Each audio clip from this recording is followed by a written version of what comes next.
Buenas tardes, ¿cómo andan? Es un gusto reencontrarnos a través de la pantalla de TV Ciudad para hacer la edición central de MBD Noticias. ¿Cómo te van a ti?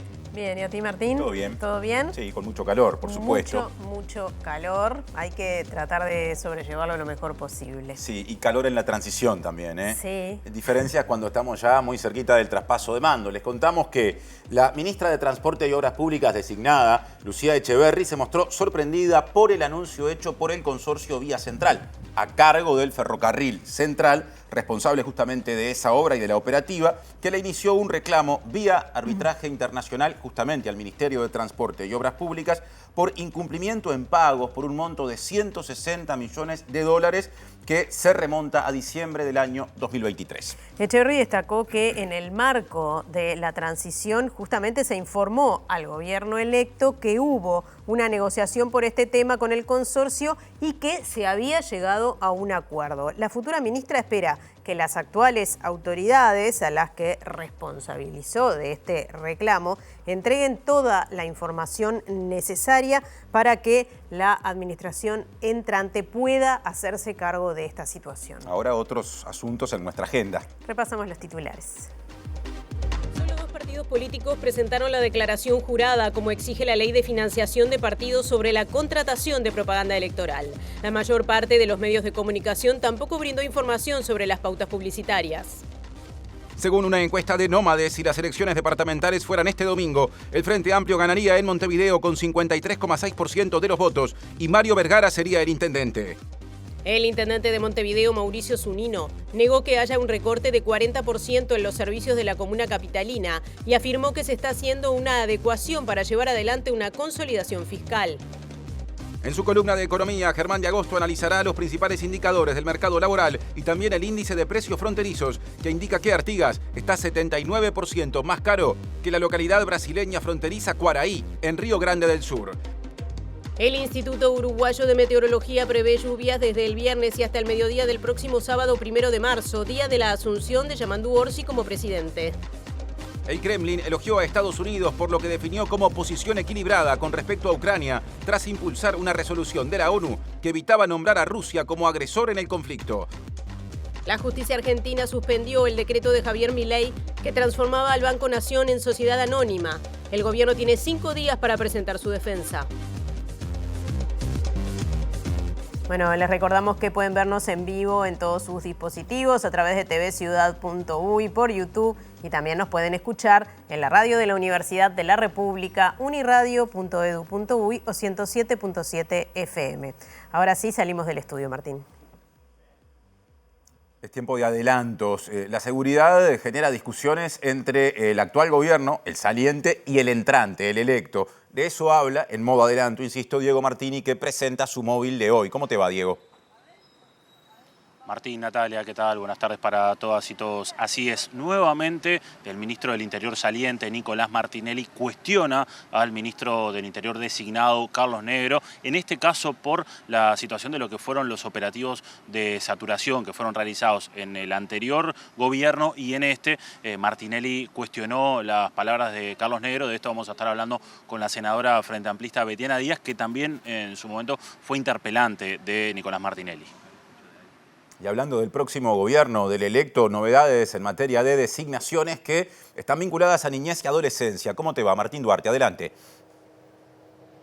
Martín y Natalia, buenas tardes para todos y todas. Fueron presentadas sobre las 4 de la tarde en el edificio Plaza Alemania las autoridades que van a estar presidiendo tanto el INAU como el INISA. El INAU estará presidido por Claudia Romero, pediatra, y la vicepresidencia va a ser para Mauricio Fuentes, investigador de la Facultad de Psicología y también integrante del Comité del Derecho del Niño en el Uruguay. En tanto, el INISA estará encabezado por Jaime Saavedra. En algunos minutos escucharemos las palabras de ellos en esta jornada donde fueron presentados públicamente. Bien, otro adelanto. José Olivera, dirigente de la Federación de Profesores de Enseñanza Secundaria, plantea déficit de porteros y de servicio 222 en algunos liceos y centros UTU de cara al inicio de clases, mientras que Juan Gavito, actual presidente del CODICEN de la ANEP, defendió un nuevo sistema de videovigilancia para más de 400 centros educativos de Montevideo. La ANEP brinda este servicio contratando a una empresa. La empresa tiene su centro de monitoreo y ese centro de monitoreo da aviso al servicio 911 y viene el móvil policial inmediatamente. En el marco del ajuste presupuestal que ha vivido la educación pública y particularmente la educación secundaria, hoy nos encontramos con que se han quitado las porterías de los centros educativos, así como se han quitado los servicios 222 que se desarrollaban en la noche por protección de las propiedades y se los ha sustituido por guardias de seguridad en un número que no cubren las dos funciones que se vienen desarrollando hasta el momento. Desarrollo informativo. Empezamos por coletazos de la última campaña electoral, porque solo 2 partidos políticos de todos los que se presentaron justamente, valga la redundancia, la declaración jurada vinculada a los gastos de campaña en cumplimiento de lo que establece la ley que se aprobó a fines del año pasado, cuando estaba muy cerca el proceso electoral, acerca de la regulación precisamente de las campañas. Se trata del Partido Independiente y de Por los Cambios Necesarios. Y la mayoría de los medios de comunicación tampoco brindó información sobre las pautas publicitarias como establece la norma. El informe de la Corte Electoral sobre las elecciones nacionales del 27 de octubre pasado toma datos del Tribunal de Cuentas y de la Unidad Reguladora de Servicios de Comunicación. Concluye que el alto grado de incumplimiento se debió al escaso tiempo entre que se promulgó la ley, en junio del 2024, y el vencimiento del plazo para presentar la información. Los tiempos de la ley no se adecuaron a las exigencias que la propia ley establecía y en este sentido hubo un alto grado de incumplimiento en materia de las declaraciones, de la presentación a tiempo de las declaraciones juradas en los términos que establecía la ley, y que probablemente no es una tarea de la Corte Electoral, pero la Corte Electoral estará en disposición de colaborar con algún ajuste que la ley requiera para asegurarse el efectivo cumplimiento de la ley. Nosotros tenemos que actuar conforme la ley dispone, y en el caso de los incumplimientos establecer las sanciones que la ley predetermina, ¿verdad? Las sanciones son de naturaleza económica, están establecidas en la ley según la gradación de la falta, ¿verdad? Puede ser una falta leve, grave o muy grave. Presenta Antel, con su plan Fibra Entretenimiento Estándar que incluye Disney+. Bien, y como decíamos en uno de los adelantos, se conocieron hace un rato nada más las autoridades del Instituto del Niño y el Adolescente. Martín Duarte ahora nos cuenta un poco más. Martín, adelante.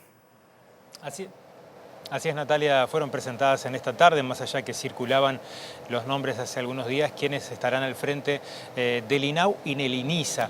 Decíamos que la presidencia del INAU a partir del 1 de marzo estará a cargo de una pediatra, Claudia Romero, que en la jornada de hoy brindó sus primeras declaraciones tras tener este encuentro en el edificio Plaza Alemania. Puso el foco en 2 temas que preocupan y que serán prioridad para la próxima gestión: la violencia y la pobreza infantil. Y se refirió a uno de los temas que será abordado por la próxima administración, en particular desde el INAU, que es la cantidad de niños que han sido afectados por impacto de bala, por situaciones de violencia. De esta forma, Romero se refería a minutos justamente de haber sido presentada en la jornada de hoy en el edificio Plaza Alemania.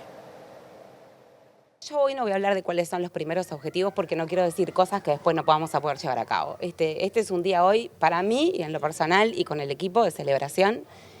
Hay mucha planificación, esto no empieza ahora, es un gobierno que se ha comprometido con la infancia y con la adolescencia de nuestro país, es una institución crítica, nosotros vamos a trabajar en esa institución y vamos a trabajar con los trabajadores del INAU. De las cosas que nos preocupan, si uno hace una lista rápida, dice la pobreza infantil y después en la situación de violencia, que no es solo la violencia intrafamiliar, ¿no? Que es una violencia comunitaria, que es una violencia institucional.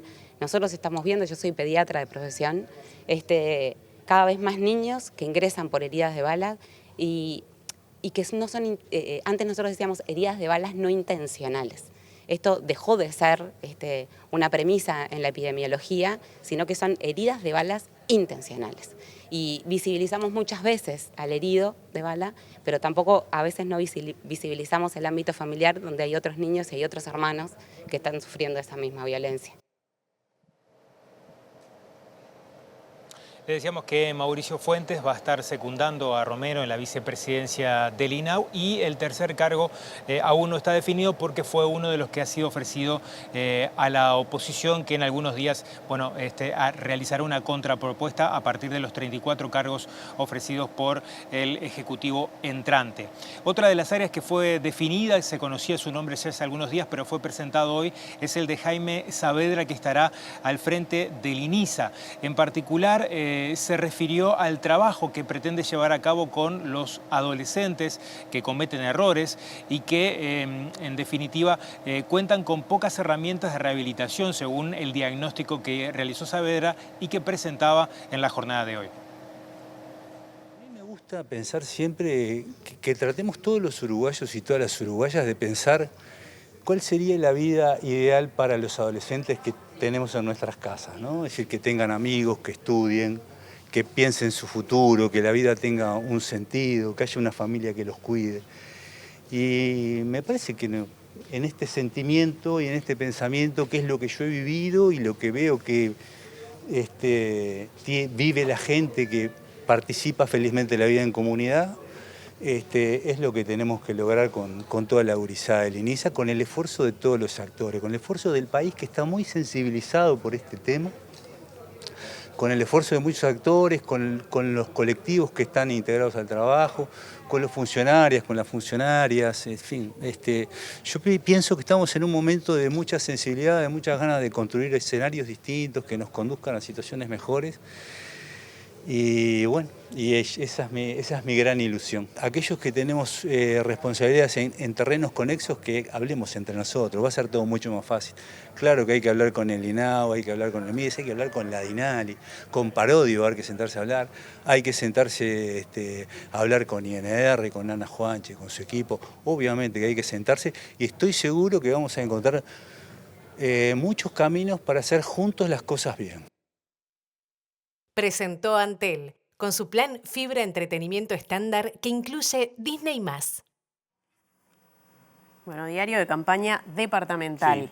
La consultora Nómade presentó una encuesta que establece que si las elecciones departamentales fueran el próximo domingo, el Frente Amplio ganaría en Montevideo con el 53,6% de los votos y Mario Vergara sería el intendente. La misma encuesta también dice que el candidato opositor con más apoyo en intención de voto es Martín Lema del Partido Nacional con 33,4% y además, si uno toma los porcentajes de apoyo individual a los candidatos de todos los partidos y las candidatas, es el que individualmente recibe más adhesiones. En su último informe sobre preferencias electorales en Montevideo, la consultora Nómade concluyó que las candidaturas del Frente Amplio reúnen en su conjunto 53,6% de los votos, mientras que las de la coalición republicana llegan al 39,3%. Por otro lado, un 3,5% manifiesta que no tiene intención de votar a ninguna candidatura ni a ningún partido y que por eso lo haría en blanco o anulado, y un porcentaje similar contesta que todavía no definió qué hacer. A nivel de postulaciones individualmente, la que reúne el mayor porcentaje es la del nacionalista Martín Lema, que competirá por el lema Coalición Republicana con 33,4%. En segundo lugar, aparece la del Frente Amplista Mario Vergara con 32,3% y en tercer lugar la de Verónica Piñeiro del Frente Amplio con 13,9%. En cuarto lugar aparece la colorada Virginia Cáceres, que representa al Partido Colorado dentro del paraguas de la Coalición Republicana con 5,3%, mientras que al candidato de Cabildo Abierto bajo ese lema, Roque García, lo votaría 0,8%. Otras conclusiones señalan que 6 de cada 10 personas es muy probable que voten a la candidatura por la que manifestaron preferencia en esta encuesta y que no se producen fugas significativas de voto en ninguno de los dos polos ideológicos con respecto al balotaje de noviembre. Más encuestas también para elecciones departamentales, pero ahora de Canelones, porque 2 encuestas. En este caso establecen que el Frente Amplio aventaja por 7 puntos porcentuales aproximadamente a la coalición republicana en ese territorio. Ambos sondeos establecen el favoritismo para el candidato por el Frente Amplio, Francisco Leñani, pero difieren en el orden de las preferencias de los candidatos de la oposición. Según la consultora Nómade, en Canelones el Frente Amplio tiene 50% de intención de voto y la coalición republicana cuenta con un respaldo de 42,7% del electorado. El Frente Amplio gobierna esa intendencia desde el año 2005 y en las elecciones departamentales del 11 de mayo únicamente presentará la candidatura de Leñani. En cambio, la oposición presentará 3 candidaturas bajo el lema de la coalición republicana: la del diputado nacionalista Sebastián Andújar, la del exdiputado del mismo partido Alfonso Lerete y la del representante nacional colorado Walter Cervini. Según Nómade, Lerete y Andújar están virtualmente empatados con una leve ventaja para el primero, que pertenece al sector aire fresco y llega a 16,6% de intención de voto. Andújar, que integra Alianza País, tiene 16,4%. Más atrás, Cervini tiene una intención de voto de 9,7%. El sondeo también establece que 3,1% no opta por ninguna candidatura o votará en blanco o anulado y que 4,2% no sabe o no contesta.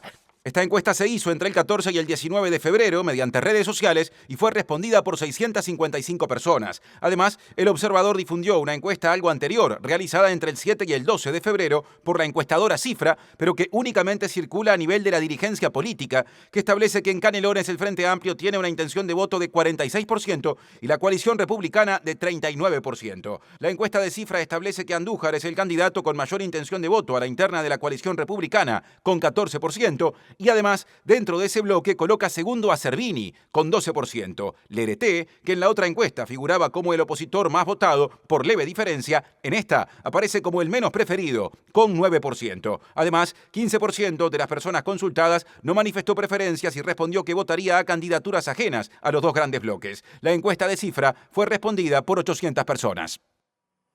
Y ahora otro asunto. El ministro del Interior, Nicolás Martinelli, volvió a polemizar con el ministro designado Carlos Negro, luego de que este último criticara la gestión del actual gobierno en materia de operativos policiales en los barrios de Montevideo. Negro se refirió a estos asuntos en la entrevista con el semanario Brecha, al que le dijo que el actual gobierno, a través de la policía, intervino en determinados barrios de forma violenta, generó saturación y se fue.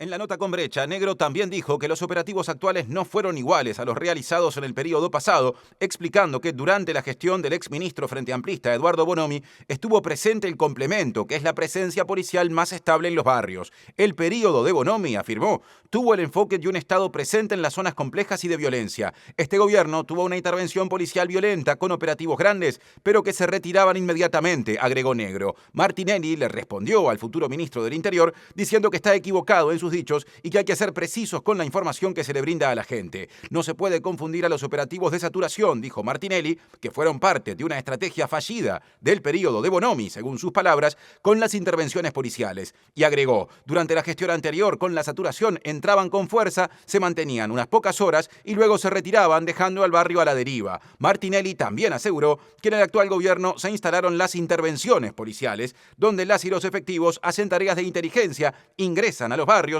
se quedan y coordinan en territorio con otras instituciones del Estado y organizaciones sociales para generar un cambio real y sostenido. Para Martinelli, decir que este gobierno solo aplicó violencia y se fue es no comprender la diferencia entre ambos modelos. No se puede reivindicar la estrategia de Bonomi cuando fue precisamente la que decidimos cambiar, remarcó.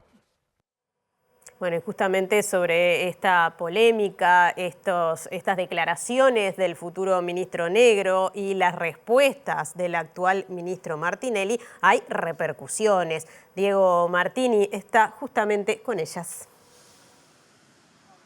Sí, así es, compañeros, porque es la segunda vez en muy pocos días que Nicolás Martinelli cuestiona a través de Twitter al ministro del Interior designado, Carlos Negro, sobre todo cuando tiene que ver con políticas de seguridad. Y vamos a hablar de esto con la senadora frente amplista Betiana Díaz, quien ha seguido los temas de seguridad. Betiana, gracias por estos minutos. ¿Qué opinión merece en el Frente Amplio esto de que, en pocos días un ministro que se va cuestiona el que entra, que ni siquiera asumió todavía?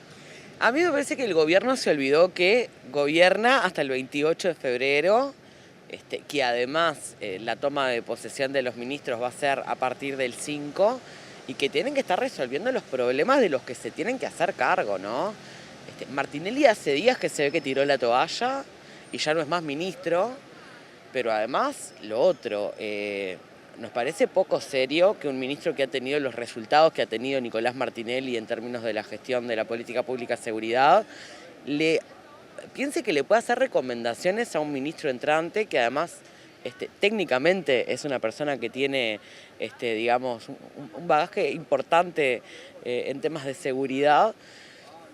Realmente parece una falta de respeto que el ministro esté tuiteando en vez de ocuparse de que tenemos barrios que viven atravesados por el tiroteo, que aparte la recomendación que le hace, le dice que viva en la realidad, ¿no? Que viva la realidad antes de salir a la prensa. Prácticamente que han pacificado barrios que siguen igual de complicados, que intervinieron Cerro Norte, con todo lo que pasó en estos días, ¿no? Realmente, bueno, yo creo que es un gobierno que realmente dejó de gobernar en esta transición. ¿Pensás que esa puede ser la tónica que se vendrá, una oposición que cuestione constantemente al oficialismo? Bueno, es altamente probable que sí, porque está bien, a ver, la oposición tiene que controlar y tiene que hacer la crítica cuando entiende que las cosas no están bien o no las comparte. Es lo que hicimos como oposición y al gobierno no le gustaba que le hicieran críticas, ¿no? Y esta situación la advertimos, ¿no? Cárceles que son tierras de nadie, una situación de descontrol en los barrios, un repliegue del Estado, problemas de convivencia, personas que no son idóneas para esos cargos. Bueno, todo eso junto con la flexibilización de controles para el lavado, el abandono de la frontera, el desmembramiento prácticamente de los controles de aduana, la no incorporación de tecnología, no tomar medidas basadas en evidencia. Y bueno, eso genera un combo que es letal para la población, porque en realidad esta situación no es producto de la casualidad. Hay un fenómeno regional que tiene que ver con el corrimiento de los territorios del narco, con la instalación de lógicas de violencia, incluso de lógicas de cártel también. Pero es cierto que se quedó muy corto el gobierno y realmente los operativos de intervención de este ministerio no son ejemplo de nada, ¿no? No son ejemplo de nada. Es un tema urgente que va a atacar ahora el Frente Amplio, que tiene que ver con la seguridad de lo que pasa en las calles, pero también de la seguridad con aquellos que fueron capturados y hoy están dentro del sistema penitenciario, un tema que ha seguido. Bueno, sí, ahí tenemos una situación muy compleja, tenemos un sistema carcelario saturado, el sistema penitenciario todo además incluye no solo a las personas privadas de libertad, hay 10.000 personas en Uruguay con medidas alternativas a la privación de libertad, y ahí hay que hacer un seguimiento, hay que tener mejores dispositivos, hay que pensar en políticas postpenitenciarias y hay que pensar qué es lo que pasa dentro de nuestras cárceles, ¿no? Esto de tener que estar viendo cómo, vuelvo a decir, tenemos cárceles donde hay módulos que particularmente son tierra de nadie y tenemos que lamentar desgracias como los incendios, asesinatos, muertes por negligencia como las que enumera todos los años el comisionado parlamentario, habla mucho de un rol que no está cumpliendo el Ministerio del Interior a través del Instituto Nacional de Rehabilitación y bueno, yo creo que instala el debate para pensar en una nueva política penitenciaria y además también en qué rol tiene que cumplir el INR y la policía particularmente adentro de las cárceles que tiene que garantizar la seguridad. Senadora Betiana Díaz, gracias. Muchísimas gracias. Volvemos a estudios, compañeros, y recordamos un dato también que ha surgido en estos días y que va a seguir hasta que finalice este periodo de gobierno, que es ya se sabía este dato, que tiene que ver con que es el quinquenio con más homicidios de la historia, récord, con 110 homicidios más por ahora que en el periodo anterior. Ahora cambiamos de asunto. El consorcio Vía Central, responsable del ferrocarril central, anunció el inicio de un proceso de arbitraje internacional contra el Estado uruguayo a través del Ministerio de Transporte y Obras Públicas por incumplimientos en pagos que llegan a 160 millones de dólares. El consorcio indicó en un comunicado que el Estado no ha cumplido con las obligaciones asumidas y que no ha recibido pagos por los servicios prestados desde el 24 de diciembre de 2023, lo que ha puesto al proyecto en una situación financiera crítica. El Grupo Vías Central es la empresa responsable de la construcción y el mantenimiento del proyecto Ferrocarril Central para el Ministerio de Transporte. Es una sociedad integrada en un 33% por empresas locales y en un 67% por empresas de Francia y España. En un comunicado de prensa, el consorcio Grupo Vías Central informa el inicio de un proceso de arbitraje contra el Ministerio de Transporte por el incumplimiento de acuerdos previamente establecidos. Recuerda que la nueva vía férrea está operativa desde noviembre del año 2023, permitiendo el transporte de la producción desde Paso de los Toros hasta el puerto de Montevideo. Más adelante agrega que durante el año pasado se trabajó con las autoridades de gobierno en lograr acuerdos de entendimiento que se vieron reflejados en diferentes documentos, pero que no ha recibido pagos del Estado por los servicios prestados desde el 24 de diciembre de 2023, lo que ha puesto al proyecto en una situación financiera crítica. Grupo Vía Central agrega que tras agotar las vías de negociación y mediación, se ha visto obligada a iniciar el proceso de arbitraje y reitera su compromiso con el proyecto y con el país.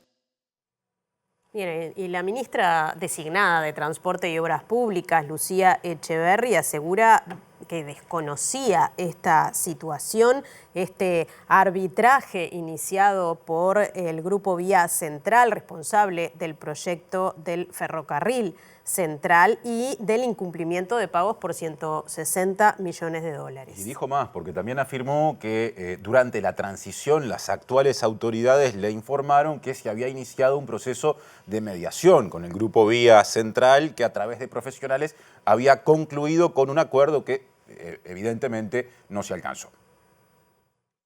Después nos encontramos con esta situación a partir de estos días a través de los comunicados públicos que se han hecho. Esa es la realidad. ¿Es posible acordar antes de llegar a lo que es la acción internacional? Pero eso es una responsabilidad de este gobierno que desde septiembre está en esta situación que había cerrado, aparentemente, esa es la información que nos habían brindado y que, bueno, todos hemos visto lo que ha devenido en estos últimos días.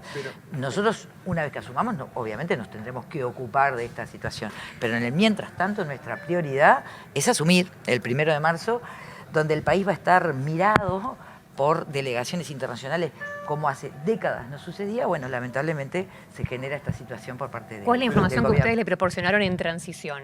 Que habían generado una instancia de mediación desde septiembre, insisto, del 2024, y que estaban transitando los últimos procesos para la adenda a partir de lo que habían acordado en esa mediación.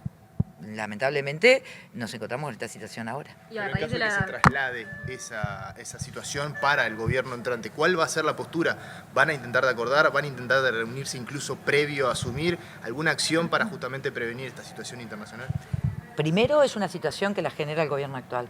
Segundo, cuando tengamos la información. Hasta ahora lo único que conocemos es los comunicados del consorcio que fueron en el día de ayer y antes de ayer, ¿verdad?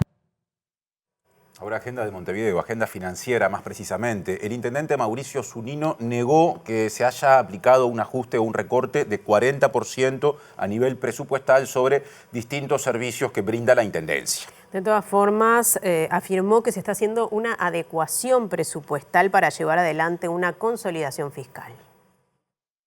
En primer lugar, no hay ningún recorte de 40%. Puede ser que en algún programa específico no hay ese nivel de valores, pues si no, sin duda, eso generaría una cuestión que sería muy fuerte para todo el esquema de servicios de la Intendencia, y eso no se está notando, o sea, siguen funcionando las lógicas en la materia habitual. Hay algunos esquemas que estamos haciendo una adecuación, y esa adecuación es parte de lo que creemos que es necesario hacer básicamente para llevar adelante una consolidación fiscal, que fue la que no tuvo, por ejemplo, el Gobierno Nacional, que aumentó el déficit fiscal y aumentó la deuda parafiscal en estos 5 años, a pesar de haber tenido años de crecimiento y haber caído en buena parte los salarios de trabajadores, jubilaciones y demás, que solamente se equivalieron al final del periodo. Por otro lado, Zunino fue consultado sobre el conflicto planteado por los gremios de TV Ciudad. En cuanto a la situación de los trabajadores jornaleros, el jerarca dio su visión y manifestó que se buscarán soluciones en una próxima reunión bipartita. Entonces, en la medida que vos tenés menos actividades, en algunos casos extraordinarias, necesitas tener menos cantidad de jornales. Acá no es un problema de que esa gente, obviamente, estos trabajadores van a seguir estando en la plantilla, pero claro, en la medida que haya menos de estas actividades, son menos necesarios esa cantidad de jornales como los que venían trabajando en años anteriores. Eso igual es parte de lo que estamos discutiendo en la bipartita y veremos cómo podemos llegar a un acuerdo. Bien, cambiamos de asunto. El designado ministro de Ganadería, Agricultura y Pesca, Alfredo Frati, dijo que será dificultoso cumplir con el compromiso electoral de asignar 25.000 hectáreas para productores jóvenes, especialmente del sector lechero. Frati habló después de una reunión en la que justamente mantuvo conversaciones con integrantes de la Asociación Nacional de Productores de Leche y dijo que el actual gobierno eliminó el fondo que financiaba al Instituto Nacional de Colonización, por lo que ahora esas políticas dependen de la voluntad del Ministerio de Economía y Finanzas. La dificultad que hay hoy, porque antes teníamos un recurso genuino en colonización, que era de las transacciones agropecuarias, iba un dinero que le permitió a colonización durante mucho tiempo comprar tierra, y ahora en la rendición de cuentas hay una parte que dice que se le puede pedir hasta 15 millones al Ministerio de Economía. Pero el Ministerio de Economía te puede decir que sí o que no, de acuerdo a sus necesidades o las necesidades que tiene el país. Por eso creo que fue un tremendo error haberle sacado ese aporte que tenía colonización. Pero bueno, yo pregunté si podíamos revertir eso, no se puede, porque esa plata fue para un fideicomiso para los asentamientos por 20 años, por lo tanto eso no está. Lo que sí creo que va a haber dificultades para que colonización pueda cumplir con una promesa de campaña. Seguramente la va a cumplir, pero va a ser mucho más difícil que si tuviéramos el recurso. La pena, y lo que hay que tener claro, que aquellos que decían que estaban con el campo le sacaron todos los recursos de colonización. Bueno, no había por qué plantearle al Ministerio de Economía nada, porque los recursos estaban ahí. Bueno, eso no está más y esto va a tener una dificultad, pero bueno, yo espero que la podamos superar. Les contamos, pasando a otro tema, que el Secretariado Ejecutivo del PIT-CNT recibió hoy a una delegación de la Unión Nacional de Obreros y Trabajadores del Transporte, la UNOT, para analizar la situación que atraviesan las y los trabajadores de la empresa COPSA. La empresa adeuda 38% de los salarios y salario vacacional, y la UNOT, que respaldó en su mesa ejecutiva al sindicato de COPSA, advierte que el conflicto podría generalizarse a todo el sector. La falta de pago del salario en tiempo y forma, de los salarios vacacionales lo mismo, pero más que nada expresando la preocupación por la estabilidad de casi 1000 personas. Nosotros no sabemos qué va a pasar con la empresa COPSA.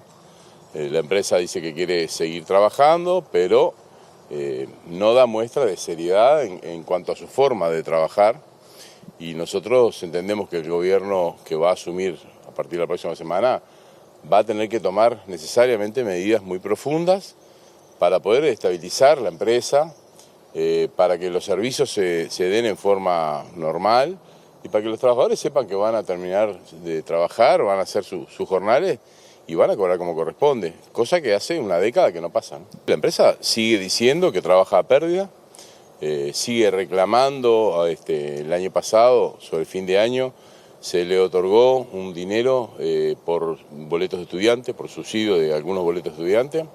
Ahora dicen que no les pagaron el porcentaje que les habían prometido, que además no tienen seguridad de que eso se sostenga en el tiempo.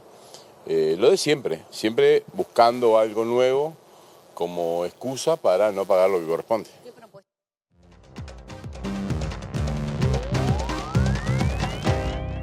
Situación fiscal, precios y mercado laboral, en la columna de análisis económico de Germán de Agosto. ¿Cómo te va, Germán? ¿Cómo andas, Tincho? ¿Todo bien? Trajiste muchísimos números y los vas a ir conectando de alguna manera. Como un popurrí vamos a hacer. Popurrí, ¿sí? bueno. Un salpicón. Claro, ya que estamos en carnaval, a ver cómo empieza el salpicón. Y bueno, vamos a empezar con el dato de hoy, que es el dato de mercado laboral. Tenemos los datos correspondientes al mes de enero. Acá simplemente lo que estamos viendo en el gráfico es la evolución de la tasa de desempleo. El último dato, fíjate, marcó un aumento, ¿sí? A 8,1. ¿sí? Que nos deja más o menos con 153.600 personas que están buscando trabajo activamente y no lo consiguen, ¿sí? Así que esto representa un empeoramiento con la situación que teníamos en los últimos meses, ¿sí? Complementamos también con el dato de actividad. Esta actividad mide la oferta laboral, es decir, las personas buscando trabajo. Eso se mantuvo estable, por eso tenemos el semaforito amarillo. Lucecita amarilla. Exacto. En el caso del empleo, que es el otro lado del mercado laboral, básicamente la demanda, tenemos una caída en relación a los últimos meses, por eso tenemos el semaforito en rojo. Ajá. Y la conjunción de esas dos variables es lo que te explica el aumento del desempleo, ¿sí? Complementamos también con indicadores asociados a la calidad del trabajo, en particular subempleo. Subempleo son las personas que están trabajando, pero menos horas de las que desearían. Un 9% de los ocupados se encuentran en esa situación, es decir, hay una subutilización de la mano de obra, y tenemos la informalidad en 21,3%, ambas variables con el semaforito amarillo porque están relativamente estables, ¿sí? Vamos una más y conectamos dos dimensiones que tienen que ver con el mercado laboral y que tienen que ver con la pobreza. ¿Por qué motivo? Porque tenemos ahora un indicador de pobreza multidimensional, ¿sí? Que está compuesto de 15 indicadores que están dentro de 5 grandes pilares. Es un indicador que se estrenó hace pocos días y lo presentó el Instituto Nacional de Estadística. Exactamente. Y ahora, justamente que conocimos el dato de empleo, podemos hacer foco en una de esas 5 dimensiones que componen esta mirada más abarcativa de un fenómeno que excede largamente lo monetario. Claro. Y en la torrecita lo que tenemos es cómo se explica hoy el 100% de las privaciones que tenemos en algunas de estas dimensiones. Es decir, cuánto impacta cada indicador que estamos viendo ahí en la pobreza multidimensional. Y en particular lo que marcamos son justamente las que conocimos hoy. Es cierto que estos son datos 2024, lo que vimos son datos de enero, pero fíjate, ¿no? El segundo indicador que mayor contribución tiene a el índice de pobreza multidimensional es justamente la informalidad. Explica 13 puntos de esos 100 puntos que nos hacen al indicador, ¿sí? El desempleo casi un 6% y el subempleo un 7,6%. De hecho, este indicador de informalidad solamente es superado como variable explicativa de la pobreza por los años de escolarización. Claro. ¿Sí? Así que el segundo motivo que explica la situación de privación cuando lo miramos de este punto de vista más abarcativo es justamente la informalidad. Y hay cierta correlación entre lo que se mide de informalidad, 21% y algo a nivel nacional, y lo que se mide de empleo cuando trasladamos eso a la incidencia en este indicador. Acá estamos viendo incidencia, es decir, cuánto explica del total justamente esa dimensión. Bien. ¿Sí? Así que ahora cerramos como el capítulo del mercado laboral, vamos uno más y tenemos situación de precio, que tiene la particularidad de que ahora ha cambiado. Ya no estamos mirando tanto a Argentina, sino que empezamos a mirar la diferencia de precio con Brasil, porque justamente el real se depreció mucho y eso nos dejó en una situación peor a la hora de mirar indicadores de competitividad. Y este es un indicador que hemos usado para Argentina, pero lo mirábamos, ¿te acordás? Salto Concordia. Sí. Bueno, esto compara una canasta en Artigas contra una canasta en Caraí. No sé Cuaraí, si lo dije. Cuaraí. Cruzando el río Cuareim del otro lado, del lado brasileño. Es una localidad más chica que Artigas, pero es una localidad espejo, podríamos decir. Exacto, es como un indicador sencillo que te mide qué diferencia tiene una canasta, la misma canasta de un lado y del otro, de una distancia que es fácilmente recorrible. Claro. ¿Sí? Y tenemos que en promedio la canasta es casi 80% más cara de este lado. ¿Sí? Pero fíjate que tenés, por ejemplo, dentro de productos del hogar, las diferencias son casi del 170%. Es decir, Artigas está 170% más caro que el otro lado de la frontera para adquirir producto del hogar. La sal, por ejemplo, anda en un 420% más caro. ¿Sí? Claro. O sea que eso es la particularidad que tenemos ahora. Ya no miramos tanto a Argentina, porque Argentina se encareció en términos relativos, pero empezamos a mirar a Brasil porque hoy tenemos alojado ahí mayores problemas de competitividad con relación a hace unos meses. Se complicó la otra frontera, podríamos Exactamente. decir. Y se complicó la situación fiscal también. Y fíjate, ¿no? Vamos a la última placa y recorremos la última dimensión que tenemos para hoy, porque naturalmente en cumplimiento de la normativa, el Consejo Fiscal Asesor, que es un órgano que se creó en el marco de la LUC justamente para conformar la llamada nueva institucionalidad fiscal, emitió su informe semestral de balance y lo que conocimos ayer fue la respuesta del Ministerio de Economía a ese informe de evaluación del órgano que creó el propio Ministerio de Economía para velar por el cumplimiento de la nueva normativa. Claro. Y fíjate que lo que es el párrafo final, ¿no? La síntesis. Agradecemos el compromiso y dedicación del CFA, que es honorario aparte. CFA es Comité Fiscal Asesor, ¿sí? Pero consideramos necesario un enfoque más realista y pragmático al formular críticas o recomendaciones de política económica que contemple los desafíos y las limitaciones que enfrenta la administración en los años electorales, ¿no? Es como una vuelta argumentativa para decir no me quemes, por ponerlo en algún sentido, eso ¿no? que En año electoral, eso que leíste se redactó en el Ministerio de Economía y Finanzas. Es la respuesta del Ministerio de Economía y Finanzas al informe del comité, que es un comité técnico que justamente vela por el cumplimiento de la regla fiscal. Acá tenemos el primer pilar, que es una meta de déficit. La meta era 2,9% del PIB. Fíjate, terminamos el año pasado en 3,7%. Lo que está en rojo es todo lo que se incumplió. El segundo pilar es la variación del gasto no puede ser mayor de 2,8%, fue 4,7%. Bastante más alto. Y finalmente aquella es más compleja porque el pilar 3, ¿te acordás que es el que tiene que ver con el tope del endeudamiento? Sí. Bueno, ahí tenemos el incumplimiento porque el tope era 2.300 y fue 2.644 millones, pero hay una cláusula del 30% que es lo que explica que se haya subido hasta 2.990 millones. Hubo un aumento del tope de deuda hace poco. Sí, exactamente, y lo que critica en parte justamente el Consejo Fiscal Asesor es que no estuvo justificado ese aumento. O sea que tenemos como ese cierre, de alguna manera, de lo que es el balance del primer quinquenio de esta regla fiscal, con esta particularidad, con este dato llamativo que justamente el MEF pide más pragmatismo a un órgano que creó justamente por motivos técnicos para reducir su propia discrecionalidad. En particular, último año de gobierno, ¿sí?, es lo que hemos analizado una y otra vez con el ciclo electoral de las finanzas públicas, o lo que de alguna manera coloquialmente nos referimos como carnaval electoral, ¿sí? Claro. Así que con esto, de alguna manera, terminamos el popurrí de coyuntura que teníamos para el día de hoy. Carnaval electoral, popurrí, salpicón, todo cierra. Gracias, Germania. Hasta la semana que viene, que será formalmente ya semana de carnaval. Nos vemos el martes que viene. Bueno, seguimos adelante nosotros, hablando de metáforas carnavaleras. Tiempo de despedida del bloque número 1, pero quédense porque en un ratito venimos con más.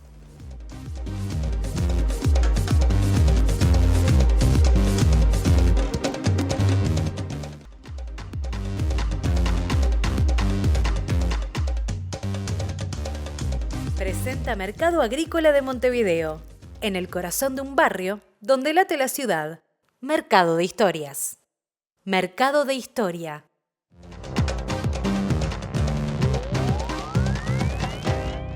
¿Qué tal? Buenas tardes. Abrimos el capítulo internacional y hablamos del alineamiento que ha tenido el gobierno de Estados Unidos con Rusia, que ayer se materializó a nivel de Naciones Unidas porque hubo Asamblea General y también reunión del Consejo de Seguridad, y allí Estados Unidos apoyó algunas resoluciones que favorecen a Rusia, o por lo menos que no lo nombran como un Estado invasor, tal cual la propuesta que se puso a consideración. Todo esto se da un día después de que el presidente francés Emmanuel Macron visitara Washington, se reuniera con el presidente Trump, se pusieran de acuerdo en que es necesario una paz duradera para Ucrania, pero hubo una cantidad de temas en los que naturalmente no estuvieron de acuerdo en base a esa brecha que se ha generado entre Europa y Estados Unidos. Ayer Estados Unidos votó junto, miren qué curioso, Corea del Norte, Bielorrusia, aliados de Rusia, y Rusia, o mejor dicho, el Kremlin, vio con muy buenos ojos esta decisión de Estados Unidos, que va mucho más allá de lo que parece.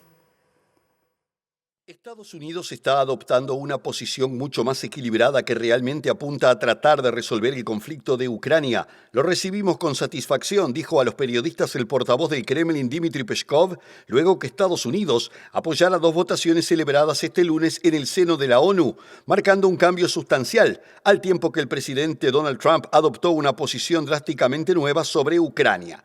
Al cumplirse el tercer aniversario de la ofensiva rusa a Washington y Moscú, se alinearon primero en una votación el lunes por la mañana en la Asamblea General y nuevamente por la tarde en el Consejo de Seguridad, donde un texto respaldado por Europa obtuvo 93 votos a favor en la Asamblea General, 18 en contra y 65 abstenciones. Washington se puso del lado de Moscú y los aliados rusos, Bielorrusia, Corea del Norte y Sudán, para votar en contra de la resolución que obtuvo mucho menos apoyo en comparación con las anteriores sobre la guerra, que criticaba fuertemente a Rusia y enfatiza la integridad territorial de Ucrania y la inviolabilidad de sus fronteras. Mientras tanto, el presidente ruso Vladimir Putin afirmó estar abierto a ofrecer a Estados Unidos acceso a minerales raros, incluidos los que se encuentran en la parte de Ucrania ocupada por tropas rusas, declaración que llega después de que el presidente Donald Trump presionara repetidamente a Ucrania para que ceda sus recursos minerales a Estados Unidos a cambio de apoyo en un acuerdo que está a punto de cerrarse, según un ministro ucraniano. Y la justicia argentina dejó en suspenso el decreto del presidente Javier Milei que intentaba transformar al Banco de la Nación Argentina en una sociedad anónima. Un juez federal de La Plata decidió dejarlo en suspenso en el entendido de que al ser un ente autártico creado por el Congreso de la Nación, debe ser el propio Congreso quien cambie las funciones de ese banco, algo que no ha ocurrido por el momento. El gobierno argentino tendrá tiempo de apelar incluso ante la Cámara Federal esta decisión.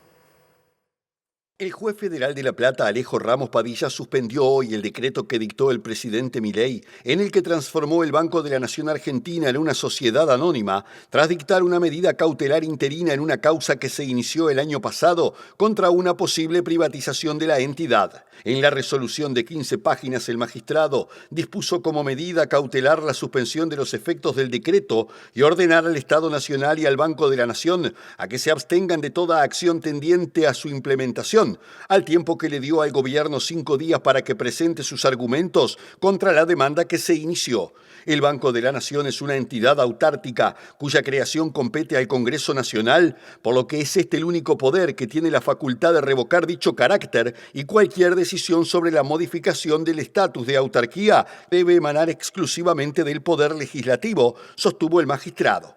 El gobierno de Milei publicó el jueves pasado en el Boletín Oficial el decreto, que no implicaba que la entidad deje de ser pública, sino que quita ciertas restricciones que tenía al ser una sociedad del Estado y otorga una mayor apertura para su capitalización.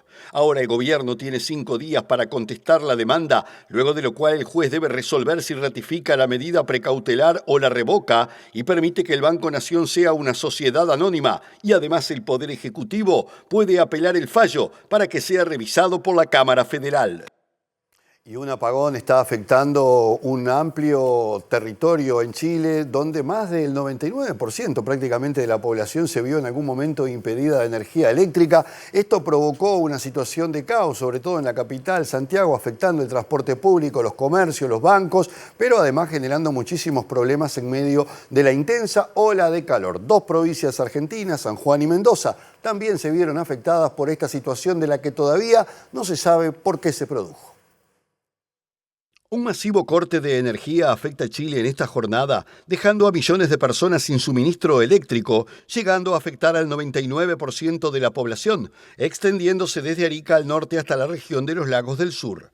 Según el Coordinador Eléctrico Nacional de Chile, el apagón se originó en una desconexión en el sistema de transmisión de 500 kilovatios en el sector del Norte Chico, en la zona central del país, aunque la causa exacta del corte sigue siendo desconocida y está siendo investigada.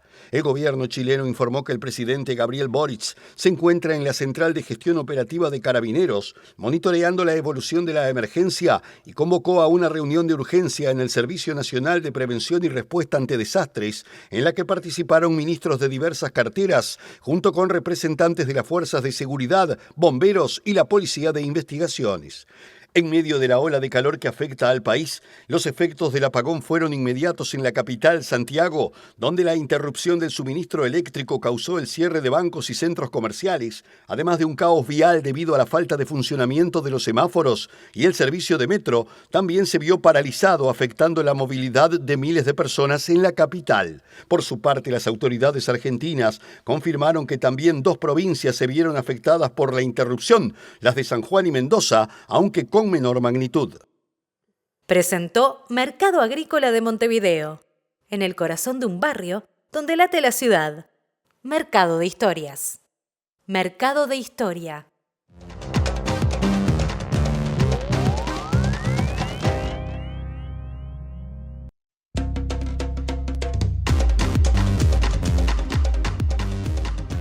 Bueno, último bloque de NMB Noticias con los esperados datos del tiempo. Esperados y no positivos, o por lo menos vienen con lluvia, aunque en este contexto hay gente que dice bienvenido sea. Vamos a ponerle letra.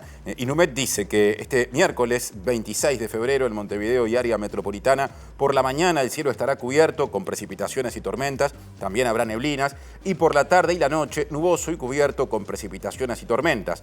Otra vez, y como matiz, mejoras temporarias. Las temperaturas extremas pronosticadas son una mínima de 22 grados y una máxima de 26. El jueves 27 va a estar nuboso y cubierto, aunque hay alguna posibilidad de que salga algo de sol en la mañana, pero en la tarde estará nuboso y cubierto con probables precipitaciones. La máxima será de 26 grados y la mínima de 21. Hasta aquí llegamos con la edición central de MB de Noticias. Está a punto de comenzar Lado B en la pantalla de TV Ciudad. El reencuentro con las noticias será mañana a las 8, a las 13 y a las 18:55. Gracias por estar como siempre. Hasta mañana.